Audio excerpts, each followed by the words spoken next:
And welcome back to Neon Fastic. Now on this week's show we're going to take a closer look at Marvel's latest event, The King in Black, written by Donny Cates. Obviously Heroes Reborn is still running, but there's been some slight confusion amongst customers in my store and online as to the exact reading order of all these titles. Now I've had to split this video into two parts, so this is the first part, part one, because all in all, without variant covers and additional warm-up issues, there are 68 comics in this series for King in Black. Now I was a bit taken back when I'd counted them up myself. I was like, wow, I didn't realise there was that many. But anyway, so what we're going to do, we're going to go through all 68 comics in 2 episodes in what I believe is the correct reading order. Now obviously we've all gone through something rather spectacular over the last 18 months, and this did have a direct effect on comic book release dates. So not all comics were released when they were scheduled in the solicitations, so that's thrown a spanner in the works. But what we're going to do, we're going to go through them in what I believe is the correct reading order, and I've thrown in a couple of variant covers just to whet your appetite. Now then, I've read this series, I thoroughly enjoyed it. Some of the tie-ins, I'll be honest, I wasn't blown away by, but I went wholeheartedly into this like I did with Donny Cates' last event, Absolute Carnage, but on the whole, thoroughly enjoyed it. So let's take a closer look at the actual reading order. Okay, so is everybody ready? Everybody got the pens and paper ready in case they need to make notes? Now before we get started, I think it's fair to mention that with regards some of the tie-ins for King in Black, some of those very tie-ins were actually intended for Marvel's Empire event. But as I stated earlier, with everything that's been going on in the last 18 months, some of them tie-ins were reutilised for the King in Black, hence why some of them didn't quite make much sense. And speaking to customers, I'm not on my own in thinking that. Now also, as we go along, there are quite a few first appearances throughout this collection, so I'll do my best to inform you of those. Okay, so without further ado, let's get started. Right, so the first couple of issues are what I normally refer to as warm-up issues, and by that I mean if you have not collected the entire series or run towards the main event, which in this case is King in Black issues 1 to 5, Marvel quite often not bring out a special warm-up issue collecting certain issues to enable you to read the main event itself. So in this case, Null collects issues 3 and 4 of Venom, Web of Venom, Carnage Born, and issue 25. So you could basically read this issue and then more or less be ready to read the main event and understand it. Okay, so this is the first one. So this is Null, issue 1. Up next we have the Symbiote Spider-Man. So again, another warm-up issue.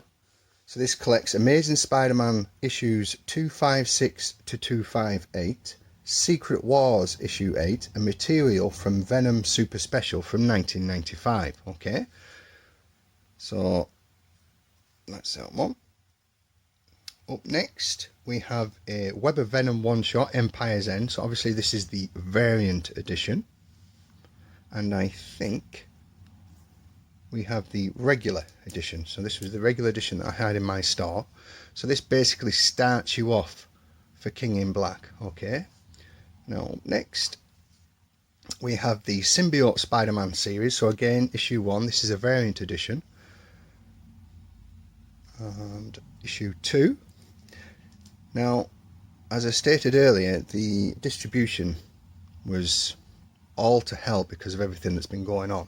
So for ease, I've kind of grouped some of them, the mini-series, together just to make this a bit more palatable. But this is the general gist of the reading order. Okay, so we have issue 2, which is also a variant edition. Variant edition for issue 3, great cover that.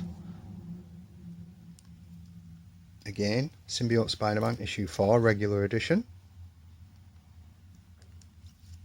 And issue 5. Up next we have the main issue itself, King in Black number 1. Now this in itself is a 1 in 7 variant cover. So the regular edition is exactly the same, but as you see, Thing from Fantastic Four. On the original edition, this is the Incredible Hulk, but for 1 in 7, you got the Thing. So I picked this one up as I got a few in my store. So this is issue 1. And we have a variant cover for issue 1 with Null on his dragon. Beautiful cover. Now we have the King in Black handbook. Now this is essential reading for the series and the characters. Now this was scheduled to come out as you've seen it displayed in this collection, but it didn't actually arrive until much later, and it was put back by Marvel themselves. So again, the reading order, the general reading order, is totally thrown out of sync in comparison to the actual release dates. But this is where it is in the collection, and a must read to bring you up to date. Okay. Now next we have Venom 31. So this is the regular cover. Basically what I say to customers that we're reading this, so we can read the backbone of the story, which is obviously King in Black issues 1 to 5, and with regards tie-ins, if you're not that bothered, then the only tie-ins I would suggest would be the run through Venom itself. Okay, so Venom issues 31 through to 35, which issue 35 is due this week. Obviously that's been delayed by Marvel a couple of times, and King in Black 1 to 5, and you pretty much got the series. Okay, so that's issue 31. We also have a Black Cat number 1, Atlantis Attacks number 5. Now this was a 5 or 6 issue series anyway, if I remember rightly. I think 5 issues, and there was just this one issue that tied into King in Black. Okay, next up we have the Union. Now this first issue also contains the first appearance of Team Union, so it's come somewhat of a bit of a collectible since its original release. Then we have Namor, again first appearance of Team Swift Tide. So this is a 5 issue mini-series tied into King in Black. So that's issue 1, issue 2, issue 3, issue 4, great cover that one, and finally issue 5. Now we have a one-shot, which is the Immortal Hulk. And there's quite a few one-shots throughout this collection. Then we have some more tie-ins, which is Spider-Woman issue number 7, Spider-Woman number 8, and we're back to the main series itself, King in Black issue 2. So again, variant cover for this one. I had to pick this one up. I love this cover. And another variant edition for number 2. I love this one as well. Okay, moving on, we have Venom issue 32. Now if you remember rightly, there was a lot of variant covers around this time which were linked to Marvel's latest acquisition, which was the Alien franchise. Okay, so that's the regular standard cover for issue 32, and then we have the Alien variant for issue 32. So this is a beautiful cover, absolutely fantastic. We have another variant for issue 32, and as you'll see probably in part 2 of this video, the connecting variant to this one. Okay, then we're back to another one shot, Iron Man and Doctor Doom.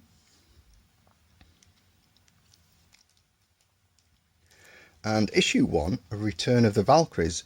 So this is a variant edition and is also the first appearance of Runa, the first Valkyrie. Okay, so that's a nice one.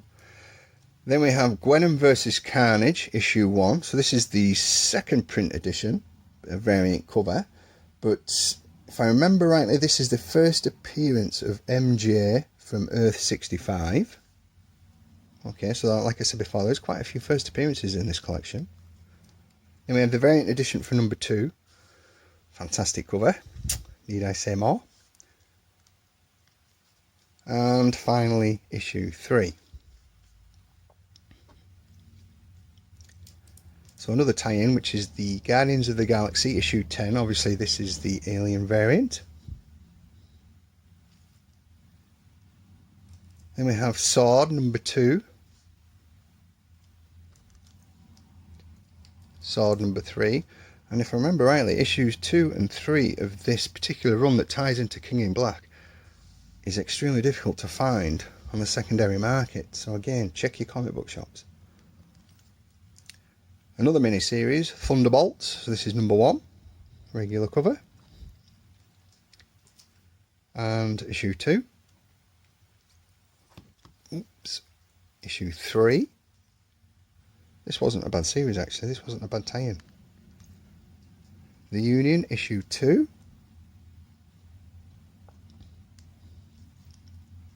And another mini-series, Planet of the Symbiote. So this is a variant cover, but it also features Cortland Cassidy, which is a relative, obviously, of Cletus Cassidy, resurrected as Plague. So this is another key issue. So this is issue 1. Issue 2 with the Kaiju. Now obviously the first appearance of this Kaiju is it one of the Avengers comics? Obviously that Sword in Vayu, but I can't quite remember the number of that one, unfortunately. And then finally issue 3 of Planet of the Symbiote. So this basically brings us to the end of the first part of this 2-parter for King in Black. So the next part will be next week. I hope you found it of interest. I hope it settled a few arguments. But before I go, I would just like to say that for those of you that have come into my comic book shop since we've reopened, you may have noticed that we have a new member of staff, Ethan, who works with me on a Saturday, and basically the next generation of comic book fans, but also an avid filmmaker. And hopefully somewhere along the line I'll be able to feature some of his fan movies on this channel. So he's presently furiously finishing up his script for his Spider-Man fan movie, Spider-Man Ain't No Teacher's Pet. So I wish him all the best with that. But thank you to everybody who's been into my store recently and made Ethan feel very welcome. And until next time, take care. Thank you very much for your time for watching. Please like, share and subscribe. And I'll see you in the next one. Cheers. Oh, I got a live one here.